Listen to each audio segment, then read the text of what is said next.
विवाहबाह्य संबंधातून लग्नासाठी दबाव टाकणाऱ्या प्रेयसीचा गळा आवळून खून केल्यानंतर तिचा मृतदेह रामटेक येथील जंगलात नेऊन पुरणाऱ्या आरोपीला मानकापूर पोलिसांनी गजाआड केल्याची घटना दिनांक 10 सप्टेंबर रोजी समोर आली होती। महेश केशव वळसकर असे आरोपी प्रियकराचे नाव आहे, तर प्रिया बागडी असे खून झालेल्या प्रेयसीचे नाव आहे। आरोपी महेश याची दुधाची पावडर तयार करण्याची कंपनी होती। याच कंपनीत मृतक प्रिया कामावर होती। प्रिया कामावर असताना 8 वर्षांपूर्वी आरोपी महेश सोबत तिचे प्रेमसंबंध होते।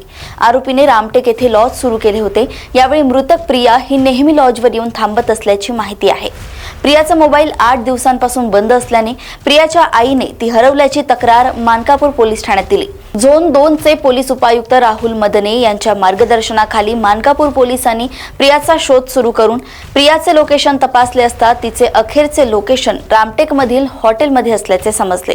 मागील महिनाभरापासून प्रियाने लग्नासाठी आरोपीला तगादा लावला होता। त्यामुळे प्रियाचा काटा काढण्यासाठी आरोपी महेशने तिचा गळा आवळून खून केला आणि तिचा मृतदेह रामटेक पासून काही किलोमीटर अंतरावर असलेल्या जंगलात नेऊन पुरला होता। पकडल्या गेल्यानंतर अखेर मंगळवारी आरोपी महेशने प्रियाच्या खुनाची कबुली दिली आहे व बुधवारी आरोपी महेशने जंगलात पुरलेला मृतदेह रामटेक येथील अंबाळा परिसरातील जंगलात जाऊन खोदून काढण्यात आलाय। याच्यामध्ये आमच्याकडे 24 तारखेला एक मिसिंग दाखल होती। त्यामध्ये एक महिला 29 वर्षाची मिसिंग झालेली होती। त्या मिसिंगच्या तपासामध्ये आम्हाला बऱ्याच गोष्टी मिळून गेल्या। त्याच्यावरनं आम्ही संशयित एक इसमाला आणलं होतं, ज्याला आम्ही 5-6 दिवस आम्ही त्याच्याकडे विचारपूस करत होतो, परंतु तो इसम काही बोलत नव्हता। आणि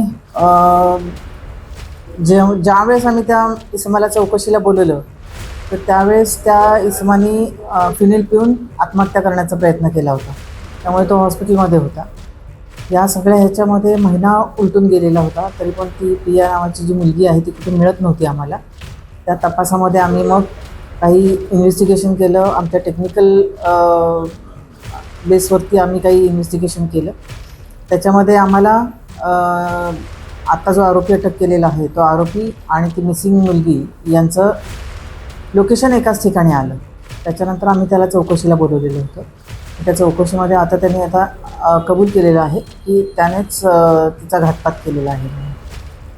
हो, याच्यातून जो आम्ही आरोपी आत्ता अरेस्ट केलेला आहे त्याचा रामटेक या ठिकाणी हॉटेल आहे द टर्निंग पॉईंट म्हणून। त्या हॉटेलवरती त्याचा गुजारा होतो। हा नागपुरात राहणारा आहे, परंतु तो मॅक्झिमम रिसॉर्टवरतीच असतो। ह्या मुलीबरोबर त्याची ओळख 8 वर्षापूर्वी एका दूध कंपनीमध्ये हा मॅनेजर म्हणून असताना या मुलीशी त्याची ओळख झालेली होती। आणि ज्या ठिकाणी त्यांनी ती बॉडी पुरलेली होती ते रामटेकमध्येच साधारण त्याच्या रिसॉर्टपासून 3-3.5 किलोमीटर अंतरावरती ते ठिकाण होतं। हां, अगदी बरोबर आहे। त्या मुलीचं एक लंडनमध्ये राहणाऱ्या एका 70 वर्षाचा माणूस आहे, त्याच्याबरोबर तिचं कन्व्हर्सेशन जास्त होतं, म्हणजे व्हॉट्सअप कॉल आणि व्हॉट्सअप मेसेजेसवरती। आणि तो तिला पैसे पाठवत होता। त्याच्याशी आम्ही जेव्हा बोललो त्यावेळेस त्यांनी असं सांगितलं होतं की मी डिसेंबरमध्ये येणार होतो आणि डिसेंबरमध्ये मी आणि ती लग्न करणार होतो। याच्या व्यतिरिक्त अजून 2 अफेअर आहेत ज्यांच्याकडनं आम्हाला माहिती मिळाली। त्याच्यामध्ये ती त्यांना ब्लॅकमेल करत होती आणि पैसे काढत होती। ती त्रास देत होती म्हणून तो शेवटी वैतागला होता। तो पण मॅरिड आहे, त्याला पण मुलं आहेत आणि ही वारंवार लग्न कर म्हणून तिने तगादा मागे लागला होता। त्यामुळे त्यांनी हे पाऊल उचललं। गुन्हा उघडकीस आणण्यासाठी आम्ही आमचे माननीय पोलीस उपायुक्त परिमंडळ 2 मदने सरांच्या मार्गदर्शनाखाली आम्ही हा तपास केला। म्हणजे ज्यावेळेस आम्हाला मिसिंग दाखल केली होती तेव्हापासूनच आम्ही सरांना सांगितलं होतं की सर याच्यात काहीतरी डाऊट वाटतो आहे। त्याप्रमाणे सरांनी ज्याप्रमाणे मार्गदर्शन केलं त्याप्रमाणे आमचे API थरकर, API पाटील, इंगोले साहेब आणि मी स्वतः असं आम्ही ह्याच्यामध्ये तपास केलेला आहे।